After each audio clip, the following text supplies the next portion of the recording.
ত্রয়োদশ জাতীয় সংসদ নির্বাচনে অংশ নেওয়া ৮৫ জন নারী প্রার্থীর মাঝে বেসরকারিভাবে বিজয়ী হয়েছেন ৭ জন।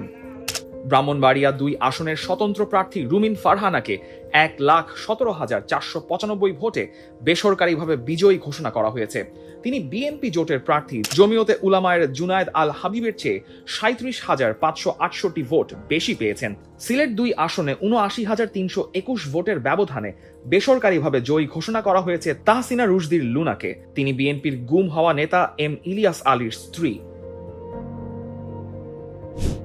মানিকগঞ্জ ৩ আসনে বিএনপির প্রার্থী আফরোজা খানম ধানের শীষ প্রতীকে ১,৬৭,৩৪৫ ভোট পেয়ে বেসরকারিভাবে নির্বাচিত হয়েছেন। ঝালকাঠি ২ আসনে বেসরকারিভাবে জয়ী হয়েছেন ইশরাত সুলতানা ইলেন ভুট্টো।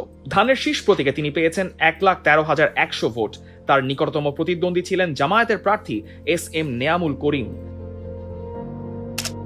এছাড়া নাটোর ১ আসনে ফারজানা শারমিন, ফরিদপুর ২ আসনে শামা ওবায়দ ইসলাম এবং ফরিদপুর ৩ আসনে নায়াব ইউসুফ আহমেদ বেসরকারিভাবে জয়ী হয়েছেন। এরা তিনজনই বিএনপির ধানের শীষ প্রতীক নিয়ে নির্বাচনে অংশ নিয়েছিলেন।